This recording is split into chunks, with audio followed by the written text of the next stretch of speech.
Os irmãos aqui abram suas Bíblias comigo em Gênesis, capítulo de número 25. Estamos dando continuidade às nossas pregações, às nossas exposições no livro de Gênesis. E hoje a exposição será Gênesis, capítulo 25, do verso 1 até o verso de número 18.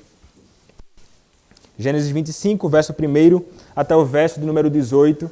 Assim diz, meus irmãos, a palavra do nosso Senhor. Desposou Abraão outra mulher, chamava-se Quetura. Ela lhe deu à luz a Zinrã, Jocsã, Medã, Midian, Isbaque e Suá. Jocsã gerou a Seba e a Dedã. Os filhos de Dedã foram Assurim, Letuzim e Leumim. Os filhos de Midian foram Efá, Éfer, Enoque, Abida e Elda. Todos estes foram filhos de Quetura. Abraão deu tudo o que possuía a Isaque. Porém, aos filhos das concubinas que tinha, deu ele presentes e ainda em vida os separou de seu filho Isaque, enviando-os para a terra oriental. Foram os dias da vida de Abraão 175 anos. Expirou Abraão, morreu em ditosa velhice, avançado em anos, e foi reunido ao seu povo. Sepultaram-no Isaque e Ismael, seus filhos, na caverna de Macpela, no campo de Efron, filho de Zoar, o Eteu, fronteiro a Manre, o campo que Abraão comprara aos filhos de Et. Ali foi sepultado Abraão e Sara, sua mulher. Depois da morte de Abraão, Deus abençoou a Isaque, seu filho. Isaque habitava junto a Beer-Laai-Roi. São estas as gerações de Ismael, filho de Abraão, que Agar, egípcia, serva de Sara, lhe deu à luz. E estes, os filhos de Ismael, pelos seus nomes, segundo o seu nascimento.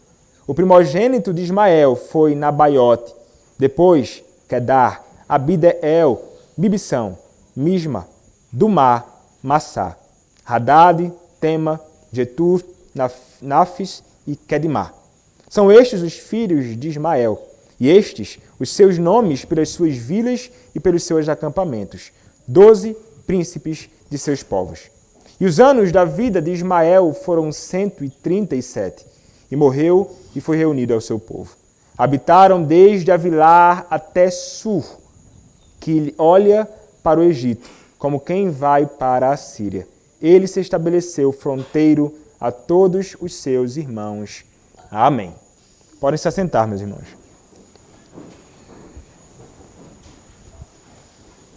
Vamos, mais uma vez, orar ao nosso Senhor. Senhor, nosso Deus, quero te pedir, Pai, neste momento, que o Senhor, pela tua graça, nesta ocasião, me use para a glória do teu nome, a pregação da tua palavra, Senhor. Esse texto do Antigo Testamento que nós podemos muitas vezes olhar e pensar o que podemos tirar de lição proveitosa daqui. Mas, Senhor, nós podemos aprender algumas verdades sobre quem tu és, sobre a tua vontade para nossas vidas, verdades gloriosas sobre a tua palavra, Pai. E peço-te, Senhor, que me uses na manhã deste dia para a glória do teu nome sobretudo e para a edificação do teu povo, para a salvação do perdido. Usa-me, Senhor, apesar das minhas debilidades, apesar das minhas fraquezas, Senhor, que eu seja verdadeiramente um instrumento teu na exposição da tua palavra. É o que eu te peço, Senhor, em nome de Cristo Jesus, o teu bendito Filho. Amém. Meus irmãos, nós temos contemplado há vários domingos, há vários meses, como o Senhor veio conduzindo a vida do seu servo Abraão. Abraão, o chamado pai da fé. Um homem que nós tivemos a graça de contemplar toda a sua peregrinação. E aqui no capítulo número 25 chegamos finalmente à última informação sobre a vida de Abraão, o seu fim. Mas nós contemplamos, meus irmãos, muitas coisas na vida desse servo do Senhor. E de como ele foi, de alguma forma, meio entre tropeços e momentos de caminhar bem, entre momentos de incredulidade e picos de grande fé no Senhor e nas suas promessas, como este homem foi amadurecendo. O Senhor foi abençoando e fazendo a fé deste grande servo dele ser cada vez mais madura. Nós vimos então que este homem, ele no final da sua caminhada, ele está verdadeiramente como um homem que está plenamente convicto do Senhor, bem como das promessas do Senhor. Ele, inclusive, já havia experimentado e contemplado com seus olhos promessas do próprio Senhor se cumprindo na sua vida. Parte da terra, ele já tomando pó, já assumindo. Seu filho da promessa, o filho prometido, finalmente chegou aos seus braços. Mas não somente isto. Ele teve a graça de ver, de ter o seu filho, então, se casando. Como nós vimos no último domingo, na última exposição, o casamento de Isaac, todo aquele processo de o pai desejar, de o pai determinar os critérios para a sua esposa, de um homem sendo enviado para, então, procurar esta esposa.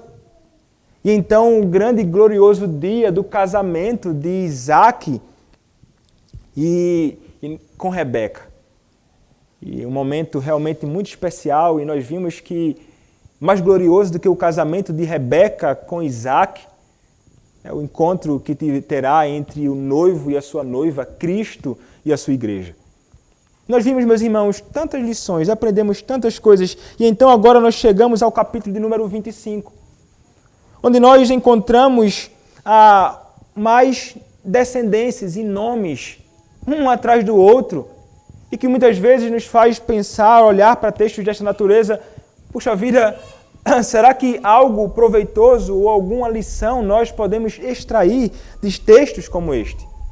Meus irmãos, nós tentaremos aprender algumas lições proveitosas para a nossa vida através desta porção da Escritura. Nós encontramos aqui Abraão, inicialmente no verso 1, sendo mencionado. Quando o texto, no versículo 1 de Gênesis capítulo 25, nos diz: desposou Abraão outra mulher, chamava-se Quetura. Vejam só, desposou Abraão outra mulher. Alguém pode olhar para esta afirmação e pensar, como assim? Abraão casou de novo? Mas espera aí. Desde os dias em que ele estava casado com Sara, já se falava que o seu corpo estava como morto, que já era um homem velho. Como assim? Abraão casou novamente.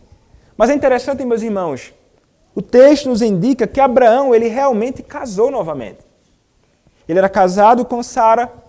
Nós vimos então que teve com uma das concubinas de Sara um filho, não é? Ele teve um filho com a concubina de Sara, e então aqui nós encontramos a realidade que Abraão agora ele toma uma outra mulher. E essa mulher chamava Quetura. Provavelmente, meus irmãos, Abraão tomou ela por sua mulher logo após a morte de Sara. Tendo Sara então morrido, Abraão então tomou esta outra mulher como sua esposa. Já assim, um homem com a idade bem avançada. Já um homem bem velho. E então, meus irmãos, o texto vai nos dizer que Abraão tomou esta mulher como sua esposa e que, não somente isto, o texto nos diz que ele teve filhos. Vários filhos. Nós lembramos do filho de Sara, Isaac. Agar, Ismael. E agora, então, Quetura. E filhos, então, Abraão ainda teve com essas mulheres, com essa mulher. E os nomes deles são apontados aqui nesta lista que nós acabamos de ler. Então, são filhos legítimos do próprio Abraão. E estes filhos dele provavelmente nasceram antes mesmo até do casamento de Isaac com Rebeca. Né? Ele já tinha os filhos lá, provavelmente já grandezinhos até ao redor, né? Junto a ele e ali na sua terra. Então, esta é a realidade acerca de Abraão aqui nesta ocasião. Casado com outra mulher e agora tendo vários outros filhos com essa mulher. Naquele mesmo contexto, naquela mesma terra, além de estar e o próprio Abraão junto a Quetura, e então estava ali a Isaac, não é? Ali, não muito distante do próprio Abraão, na terra da promessa. Mas o que acontece? Abraão, ele certamente está consciente do que haverá de acontecer em pouco tempo. Os seus dias já estão bem avançados. Quando ele casou o seu próprio filho, Isaac, inclusive, ele já estava com 140 anos. 140 anos de idade quando ele casou o seu filho, Isaac. E o texto nos diz, no versículo 7º, que Abraão, quando morre, ele já estava com seus 175 anos de idade. Um bom tempo se passou.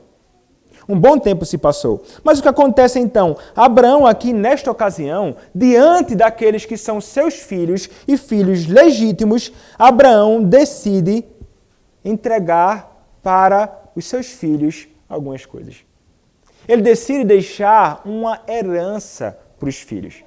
E quando nós olhamos para o texto, o que é que o texto nos dirá? O versículo de número 5 nos dirá o seguinte: Abraão deu tudo o que possuía a Isaac. Vejam, anteriormente mencionados os filhos de Quetura. E agora, no versículo 5, ele vai dizer, Abraão deu tudo o que possuía a Isaac.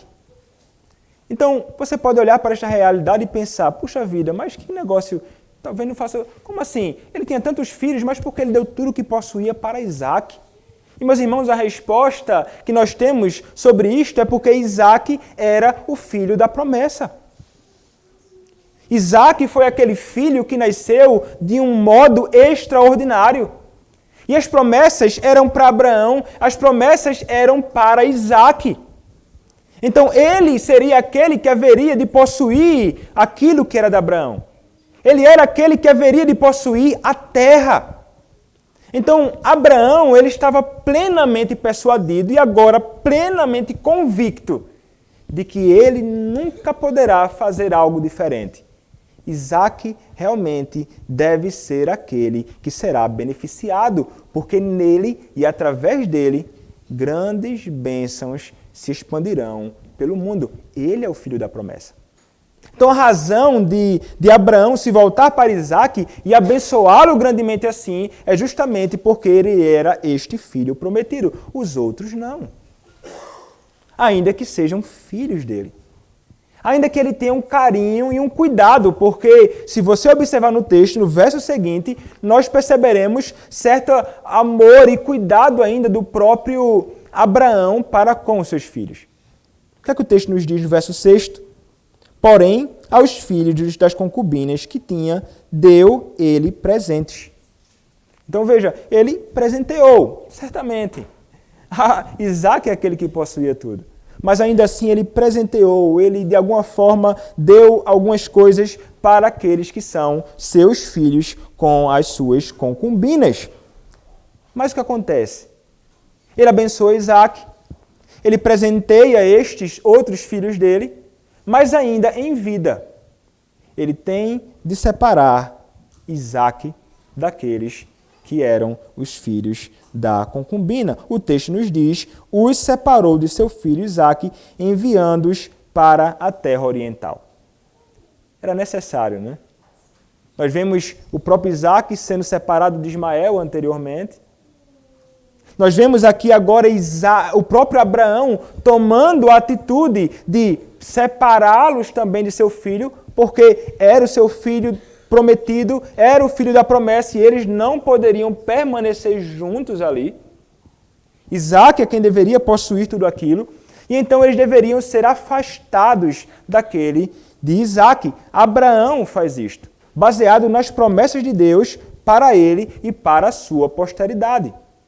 A terra da promessa deveria ser para o povo de Deus. Então aqui já começa a ser revelado essa distinção e essa separação feita pelo próprio Abraão. Mas, meus irmãos, nós olhamos para isto e vemos que Abraão, ele realmente deseja deixar herança para o seu filho. Abraão, ele realmente deseja deixar aquilo que é bom para aqueles a quem ele amava, aquele que era o seu filho prometido e muito amado.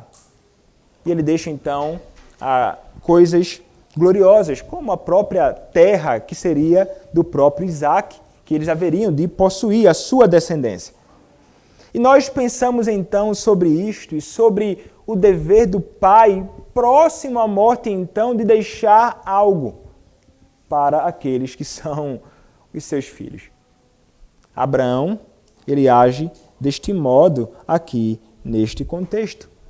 Nós poderíamos pensar então, não mais em Abraão neste sentido, quanto aquilo que Abraão deixou para o seu filho Isaac como herança, mas pensando em nós, em vocês como pais, nos jovens que um dia serão pais, quanto aquilo que vocês têm deixado como herança para os seus filhos. O que é que vocês têm feito? Será que vocês têm conduzido e entregado um bastão para o seu filho para que ele possa percorrer o mesmo caminho que você segue, sendo este um caminho bom? Será que você está deixando para o seu filho algo que ele poderá, então, pegar e levantar como uma bandeira, e sendo a mesma bandeira que você levantou na sua vida? Será que você está deixando algo que é realmente bom para o seu filho, como herança? Porque, meus irmãos, quando nós olhamos para isto aqui, e muitas pessoas pensam em herança, e se você conversar com a maioria das pessoas por aí, eles vão pensar no seguinte: olha, eu tenho algumas coisas para deixar para meus filhos. E geralmente se pensa em questões materiais. E não tem nada de errado nisto. Eu vou deixar terra para os meus filhos. Está aqui.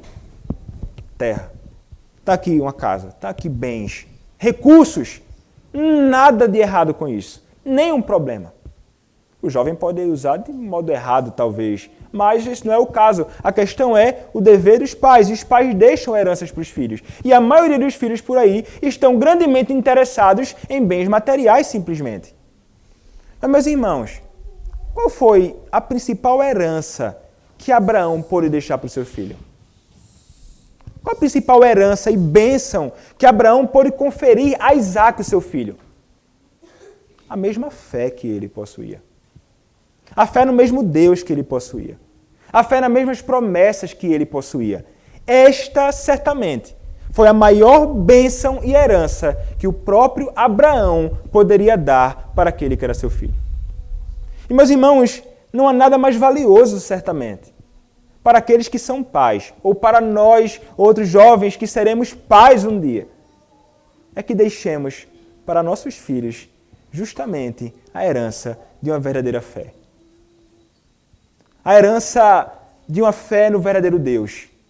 A herança de pessoas que realmente temem ao Senhor e procuram viver segundo o seu Evangelho. Meus irmãos, realmente não há nada mais rico do que isto. Nenhum bem no mundo poderá superar uma herança maior do que esta. Abraão, meus irmãos, verdadeiramente foi um homem de grande fé. Nós vimos, ele foi justificado por Deus, foi justificado pela fé ele foi justificado pela graça mediante a fé em Cristo Jesus. E ele, meus irmãos, foi alguém que, em sendo salvo por Cristo, ele então teve o seu filho e agora isso está sendo passado para ele. Isaac.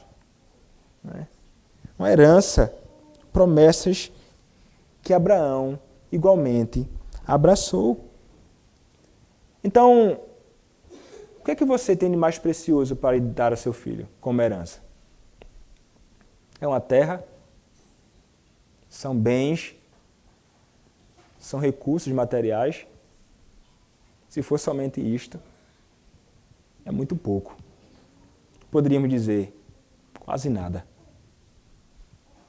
Meus irmãos, realmente, Nós temos o dever de viver para o Senhor, nós, individualmente, para a glória do Senhor, vivendo o seu evangelho. Mas se tem uma coisa que o Senhor colocou nas suas mãos, são os seus filhos, herança do Senhor, bênção de Deus, você deve ser o mais zeloso e o mais interessado em tentar instruir os seus filhos no temor do Senhor, entregando para eles uma herança bendita, que é o próprio evangelho, que é o próprio Cristo. Mas muitos falham nisto. Muitos falham realmente em não procurar instruir os seus filhos no temor do Senhor. Muitos falham realmente em não tentar mostrar a verdadeira fé para os seus filhos. Ou muitas vezes até falham, como falhamos em muitos momentos, mas muitos parece que deliberadamente falando de uma fé no verdadeiro Senhor, mas vivendo de um modo totalmente distinto daquilo que fala com os lábios. E é isto que o seu filho verá, certamente. Os filhos verão muito mais as nossas ações, o modo que nós vivemos, do que aquilo que nós falamos. Né? E talvez deixemos, ao invés de algo bom para os nossos filhos, algo que seja ruim como herança. Então, como é fundamental não somente entendermos e abraçarmos a verdadeira fé e falarmos com os nossos lábios sobre esta verdadeira fé, ensinando-os, mas também, meus irmãos, a fé verdadeira no Senhor leva à prática da verdade. A fé genuína no Senhor leva a uma mudança de vida na prática. Abraão foi um exemplo de fé no que diz respeito àquilo que ele cria. Ele creia em Deus, nas promessas.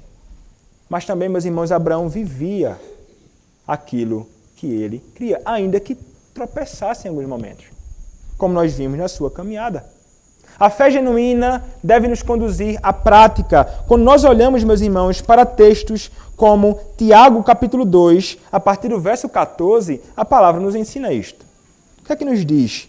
Tiago, capítulo 2, a partir do verso 14. A palavra do Senhor nos diz o seguinte: meus irmãos, qual é o proveito? Se alguém disser que tem fé, mas não tiver obras, pode, acaso, semelhante fé salvá-lo? Se um irmão ou uma irmã estiverem carecidos de roupa e necessitados do alimento cotidiano, e qualquer dentre vós lhes disser, ide em paz, aquecei-vos e fartai-vos, sem contudo lhes dar o necessário para o corpo, qual é o proveito disso? Assim também a fé, se não tiver obras, por si só está morta. Mas alguém dirá, tu tens fé e eu tenho obras. Mostra-me essa tua fé sem as obras, e eu, com as obras, te mostrarei a minha fé. Crês tu que Deus é um só? Fazes bem. Até os demônios creem e tremem. Queres, pois, ficar certo, ó homem insensato, de que a fé sem as obras é inoperante? Não foi por obras que Abraão, o nosso pai, foi justificado quando ofereceu sobre o altar o próprio filho Isaque? Vês como a fé operava juntamente com as suas obras, com efeito, foi pelas obras que a fé se consumou. E se cumpriu a Escritura, a qual diz, ora, Abraão creu em Deus, e isso lhe foi imputado para a justiça, e foi chamado amigo de Deus. Verificais que uma pessoa é justificada por obras e não por fé somente. De igual modo, não foi também justificada por obras a meretriz Raabe, quando acolheu os emissários e os fez partir por outro caminho? Porque, assim como o corpo sem espírito é morto, assim também a fé sem obras é morta. Então vejam que não existe genuína fé sem a prática da obra. Não existe verdadeira fé sem procurar viver isto realmente na prática. É estranho isto. A verdadeira fé conduzirá uma vida condizente com aquilo que nós falamos. É isso. É exatamente isto que a palavra nos chama para fazer. Exatamente isto que você é chamado para fazer. Então todos nós somos chamados a não somente crer nestas verdades gloriosas da palavra, mas procurar viver e então não somente com palavras, mas também com a nossa vida, entregar aos nossos filhos e à nossa posteridade uma herança que é incomparável. O Evangelho, Cristo Jesus. Então eu pergunto, o que você tem deixado como herança para os seus filhos?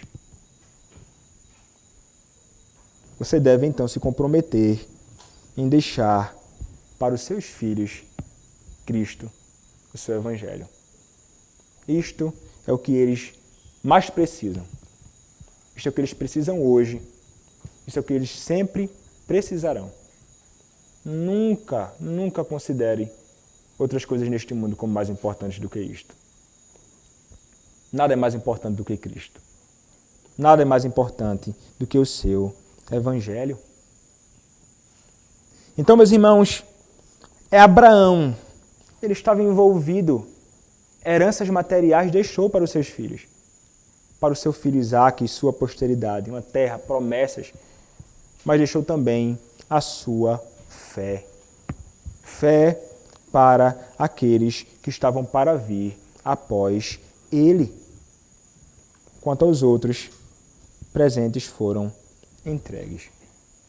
Mas então, meus irmãos, Abraão certamente estava plenamente persuadido de que em alguma ocasião ele haveria de morrer. E então, aqui nós contemplamos nos versos 7º, 8º e 9º a morte de Abraão. Os seus dias neste mundo cessaram. Aqui, meus irmãos, acaba a saga, a peregrinação de Abraão. E a palavra, então, no verso 7º nos diz: foram os dias da vida de Abraão 175 anos. Vejam que este homem, ele não viveu poucos dias. E o versículo 8º nos diz: expirou Abraão, morreu em ditosa velhice, avançado em anos, e foi reunido ao seu povo. Neste verso, meus irmãos, nos é revelado que a promessa do Senhor para o próprio Abraão realmente se cumpriu. Quando nós olhamos para Gênesis, capítulo 15, verso de número 15, a palavra nos diz o seguinte: e tu irás para os teus pais em paz, serás sepultado em ditosa velhice. Serás sepultado em ditosa velhice. O Senhor, como Deus que é verdadeiro e não pode mentir, o que foi que ele fez? Cumpriu exatamente aquilo que ele disse. Abraão, então, ele foi sepultado em ditosa velhice, grandemente avançado em dia, e foi reunido aos seus próprios pais. E aqui está a morte deste santo homem do Senhor. Semelhantemente ao que aconteceu com a sua esposa Sara, ele foi sepultado. Ele foi sepultado exatamente no mesmo lugar que Sara fora sepultada, naquele campo que ele havia comprado. Mas uma coisa muito interessante que é destacada aqui, além da morte do próprio Abraão, nós encontramos sepultando Abraão, Isaque e Ismael. Ismael, aquele que havia sido enviado para distante do próprio Isaque. Era necessário, inclusive, que ele fosse afastado. Mas a morte do seu pai aproximou os seus filhos para a ocasião do sepultamento. E ali, meus irmãos, nesta ocasião, o que os filhos de Abraão, Ismael e Isaque, que nós sabemos a inimizade grande entre eles e a sua posteridade, nesta ocasião, no sepultamento dos seus pais, do seu pai, eles sepultaram ali, poderíamos dizer, o conflito deles, naquela ocasião. O texto nos diz, de Gênesis 15:15, que Abraão morreria em ditosa velhice e em paz. Interessante. Nesta ocasião da sua morte, Abraão está vivendo em paz. Aquilo que ele havia desejado, as promessas do Senhor para a sua vida haviam se cumprido e ele estava então ali terminando finalmente a sua peregrinação neste mundo. Meus irmãos, como o Senhor Deus se revelou na vida de Abraão como um Deus realmente fiel, cumpridor das suas promessas, apesar de todos os tropeços na vida de Abraão. Mas o que de mais glorioso que o Senhor concedeu também para o próprio Abraão aqui é a mesma graça e bênção que Sara experimentou antes dele. Abraão, Sara, todos peregrinos, caminhando neste mundo mau, caminhando neste mundo cheio de corrupção, problemas, conflitos, inimigos, os mais diversos, pecado, tantos os problemas. Agora, finalmente, meus irmãos, Abraão, ele consegue aquilo que ele tanto aspirava. Nós sabemos que Abraão, ele possuiria uma terra, promessa para o próprio Abraão. Mas o que aqui em Hebreus nós aprendemos? Que ele aguardava uma pátria, que ele aguardava algo muito superior a isto. Ele aguardava a pátria celestial. Ele aspirava a habitar com o seu Senhor. Ele aspirava e desejava grandemente estar junto com o seu Deus na glória. E, meus irmãos, é exatamente isto que agora o servo de Deus, Abraão, ele passa a experimentar. A sua peregrinação neste mundo mal acabou. E então, após a sua morte, a sua alma foi levada para os céus, incorruptível, pura, sem pecado, desfrutando de alegria indizível, de uma alegria imensa, que nada neste mundo poderia oferecer para ele, nada neste mundo poderia oferecer alegria como esta que o próprio servo Abraão passou a experimentar imediatamente após a morte. Nós vimos, meus irmãos, na exposição feita há poucos dias aqui, a morte para o crente nunca será algo ruim. A morte para o crente nunca deve ser vista por nós como se fosse a mão fria da morte vindo nos resgatar. A morte é o quê? É a mão fria da morte que tirou meu esposo crente. A mão fria da morte que tomou o meu filho, a minha filha, que levou pessoas tão amadas por mim. Crentes? Não. Nunca. Quando nós olhamos, meus irmãos, para a palavra de Deus, e isso aí foi uma lição que eu nunca esqueci de um teólogo falando sobre essa questão da morte dos crentes. Ele vai dizer assim, olhando para a oração sacerdotal, eu já falei isso aqui em alguma outra ocasião, em João capítulo 17, quando o Senhor Jesus Cristo diz que estejam comigo na glória, não é? Aqueles que me deste, né? Para que vejam a minha glória, a glória que me conferiste desde antes da fundação do mundo, para que estejam comigo nos céus, é o desejo de Cristo. E esta é a oração de Cristo na oração sacerdotal, que aqueles que foram dados pelo Pai a Ele estejam com Ele na glória. Aí ele vai dizer o seguinte, existem duas possibilidades de estarmos com o Senhor na glória. Ou quando o Senhor vier nos buscar no grande e glorioso dia, então aqueles que estiverem vivos serão glorificados, serão transformados, ou através da morte nesta vida. Aí ele vai dizer assim, nós não podemos olhar para a morte, este dia, como a mão fria da morte vindo nos levar, mas como Deus respondendo à oração do seu Filho. Como Deus atendendo à oração de Cristo nesta vida, que estejam comigo na glória aqueles que me deste. Que habitem comigo na glória aqueles que são teus filhos, aqueles por quem eu morri. Este é o desejo de Cristo. Então, isso deveria mudar grandemente a nossa perspectiva sobre o que significa morrer e sobre aquilo que o próprio Abraão realmente experimentou aqui, meus irmãos. Não foi a mão fria da morte, foi o Senhor Deus o levando para si, para que ele pudesse então, a partir daquele momento, desfrutar das delícias celestiais perpetuamente. Perpetuamente. Durante toda a eternidade. Meus irmãos, é exatamente aquilo que Abraão experimenta hoje na glória, junto a Sara e a tantos outros santos servos do Senhor do passado, é aquilo que nós aspiramos. Semelhantemente ao próprio Abraão, nós somos peregrinos neste mundo. Nós estamos aqui, como geralmente se fala, de passagem.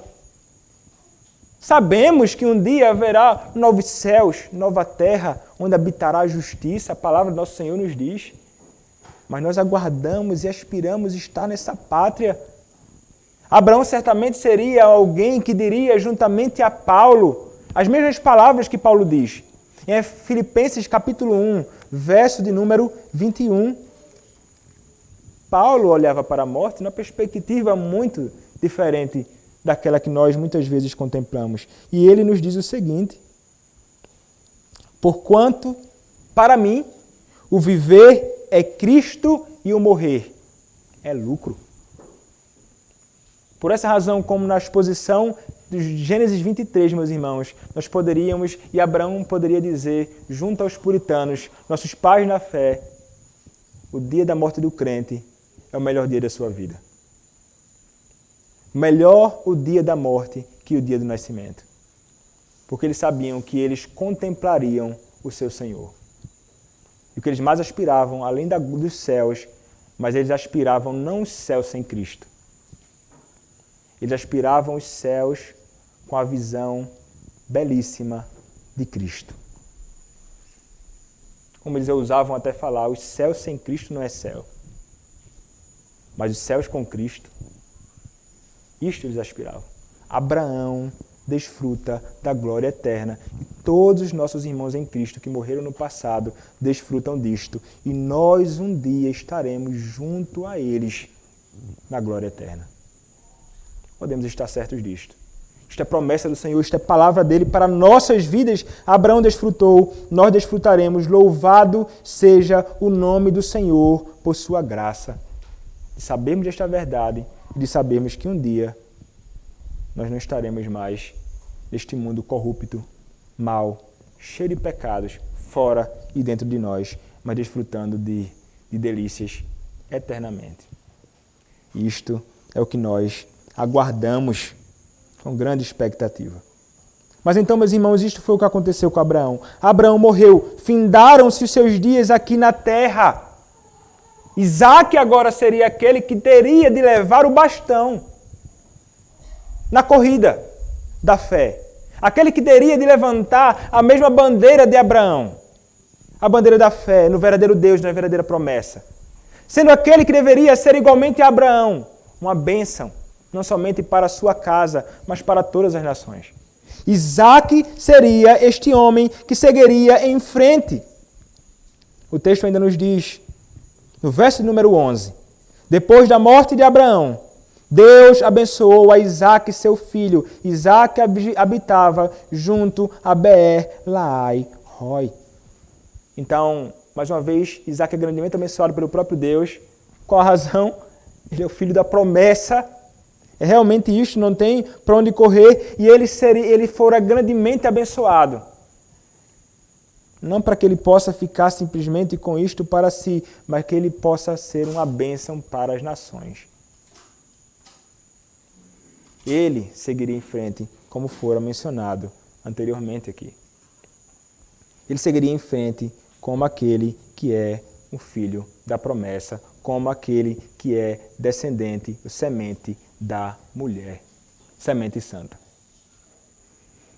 Imediatamente após a morte, então, apresenta-se um outro número de nomes de filhos de um outro filho do próprio Abraão. A morte dele se encontra no meio, logo em seguida agora os filhos de Ismael, com outra concubina, que era serva de Sara, Agar, e nos é apresentado aqui os descendentes de Ismael.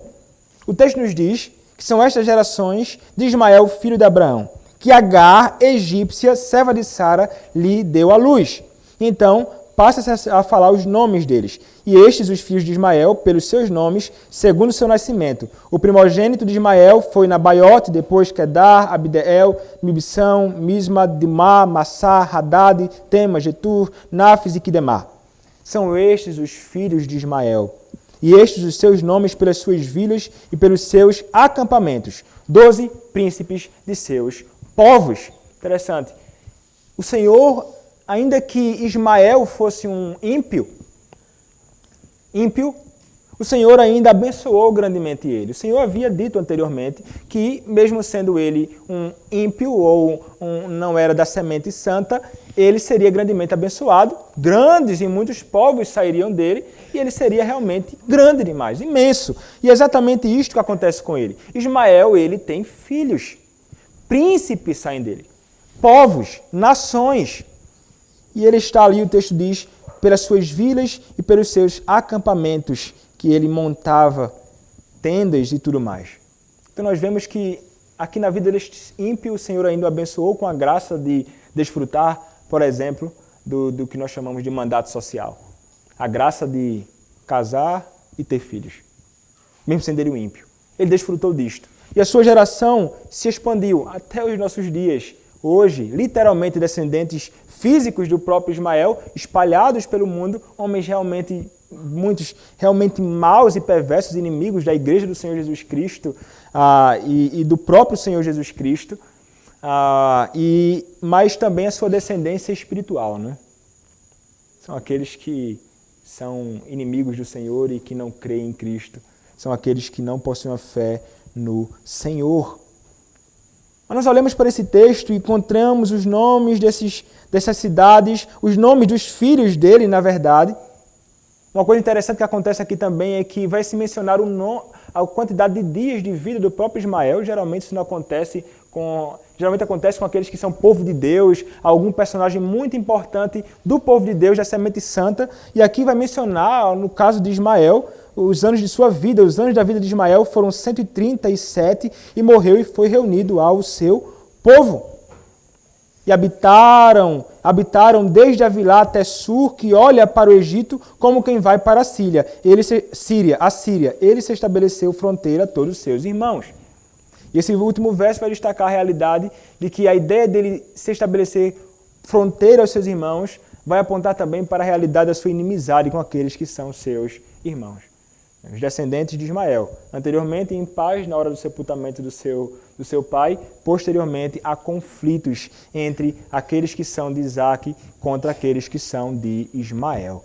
E então ele se estabeleceu fronteira a seus irmãos. Havia realmente grande inimizade e confronto. Nesta genealogia, nestes descendentes de Ismael, meus irmãos, nós encontramos realmente povos e filhos de homem ímpio e povos ímpios, nações ímpias posteriormente. Mas como é interessante nós olharmos para a palavra do Senhor e nós entendermos que ainda que sejam esses descendentes de Ismael, alguém que não era da semente santa de Deus, como Isaque, o Senhor ainda abençoa e abençoou nações perversas como estas, com a salvação, sendo eles ímpios. Promessas de salvação para eles. Quando nós olhamos, por exemplo, meus irmãos, para a palavra do Senhor, em Isaías, capítulo 42, do verso 10 ao verso 13, a palavra do Senhor nos diz o seguinte. Isaías, capítulo 42, do verso 10 até o verso de número 13. A palavra nos diz o seguinte. Desses capítulos, meus irmãos, em diante, nós encontramos o profeta Isaías falando sobre as grandes promessas de salvação. Anteriormente, você vai encontrar palavras de juízo contra o povo de Deus que pecou contra o Senhor. Depois, então, nestes capítulos em diante, nós encontraremos promessas de salvação, promessas de redenção. E o que é que ele vai dizer aqui? Cantai ao Senhor um cântico novo e o seu louvor até as extremidades da terra. Vós, os que navegais pelo mar e tudo quanto há nele, vós, terras do mar e seus moradores. Alcem a voz o deserto, as suas cidades e as aldeias habitadas por Quedar. Está lá o nome dos filhos de Ismael. Exultem os que habitam nas rochas e clamem do cimo dos montes. Deem honra ao Senhor e anunciem a sua glória nas terras do mar. O Senhor sairá como valente, despertará o seu zelo como homem de guerra, clamará, lançará forte grito de guerra e mostrará sua força contra os seus inimigos. Quando nós então olhamos para o outro texto ainda de Isaías, capítulo de número 60, do verso 1 ao verso 9, nós também encontramos algumas palavras importantes quando a palavra nos diz o seguinte: Dispõe-te, resplandece, porque vem a tua luz e a glória do Senhor nasce sobre ti. Porque as trevas cobrem a terra e a escuridão os povos, mas sobre ti aparece resplandente o Senhor e a sua glória se vê sobre ti. As nações se encaminham para a tua luz e os reis para o resplendor que te nasceu. Levanta em redor os olhos e vê.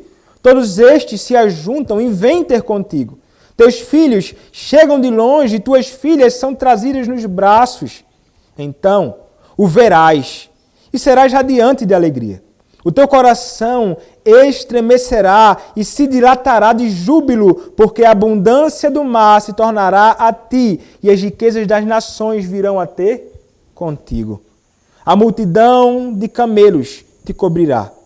Os dromedários de Midian e de Efa, todos virão de Sabá, trarão ouro e incenso e publicarão os louvores do Senhor. Todas as ovelhas de Quedar se reunirão junto de ti. Servir-te-ão os carneiros de Nabaiote, outro filho mencionado lá de Ismael. Para o meu agrado subirão ao meu altar, e eu tornarei mais gloriosa a casa da minha glória. Quem são estes que vêm voando como nuvens e como pombas ao seu pombal? Meus irmãos, textos como estes, poderíamos olhar para outros, apontando para a realidade. Filhos de Ismael, não filhos da promessa, mas o Senhor se mostrando como Deus, pronto para chamar aqueles que não são seu povo, para que fossem seu povo. Aqueles que não eram nação santa, para que pudessem então se tornar sacerdotes santos em uma nação santa. O Senhor chamando homens de todo o mundo, pecadores miseráveis, para si. Promessas, meus irmãos, de salvação através daquele que era o bendito prometido desde o passado. Ele seria aquele que seria uma bênção para todas as nações. Esta foi a promessa que o Senhor deu ao próprio Abraão. Você certamente deve se recordar. Gênesis capítulo 12, verso 3.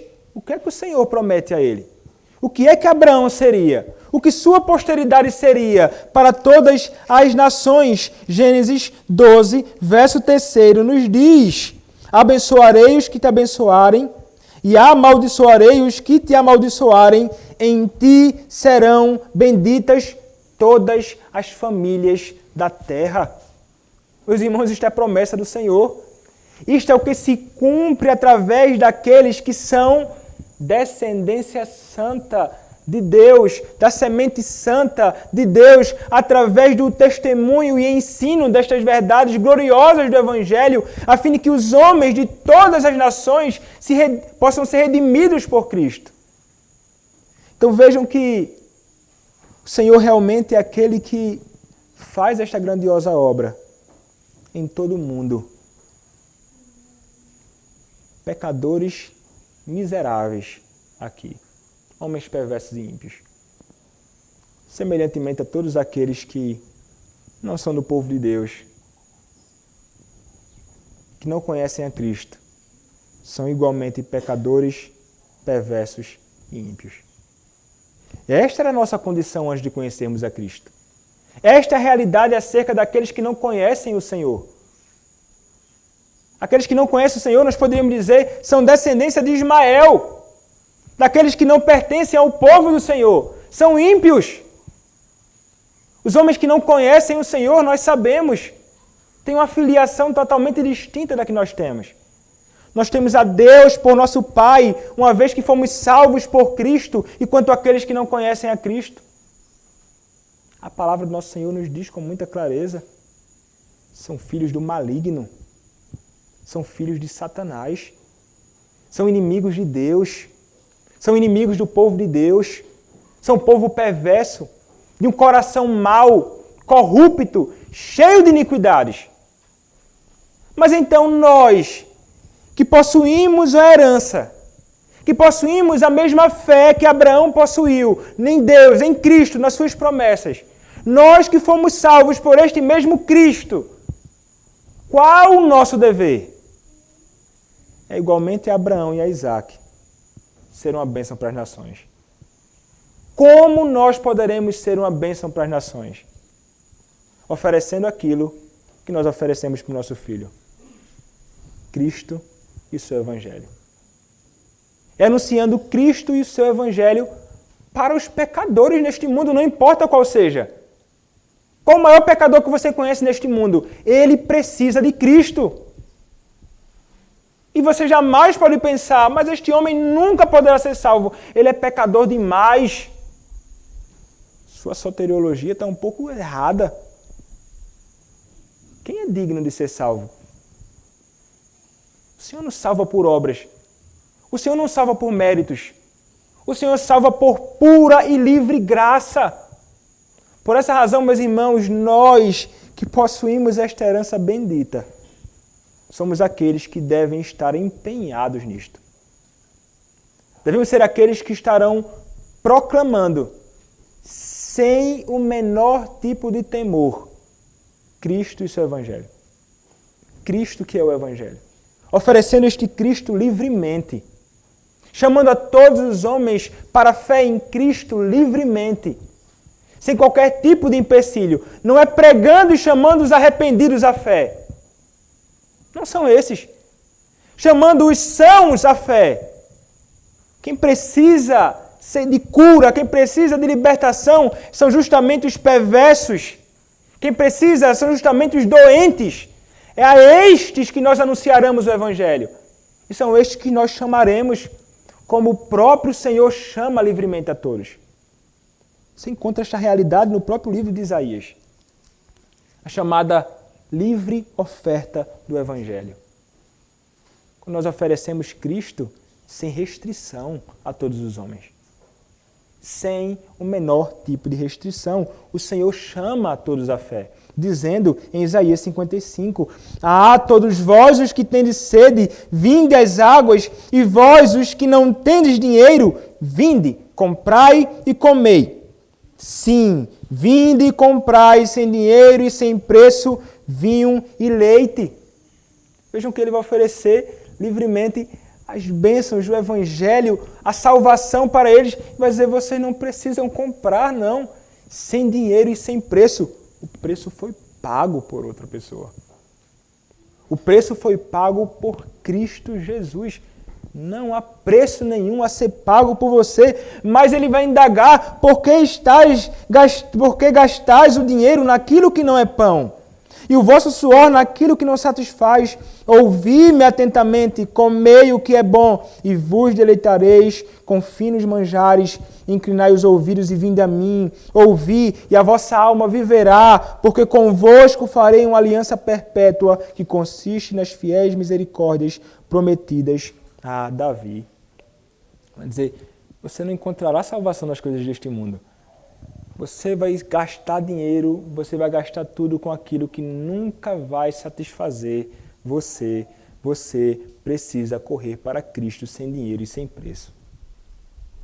Este é o único meio para a salvação. Cristo oferecido gratuitamente a todos os homens, meus irmãos, indiscriminadamente. Não importa quem seja ele. O maior dos pecadores pode ser salvo por Cristo.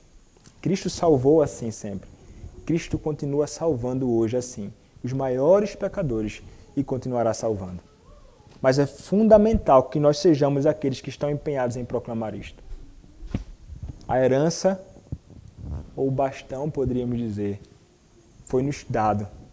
Cabe a nós, como igreja do Senhor Jesus Cristo, eu como ministro do Evangelho e vocês como membros da igreja de Cristo, testemunharem acerca deste Cristo, a fim de que não somente Dom Eliseu, Rondon Pará, o Brasil, mas o mundo possa se render a Cristo, para que todas as nações se rendam ao Senhor Jesus Cristo.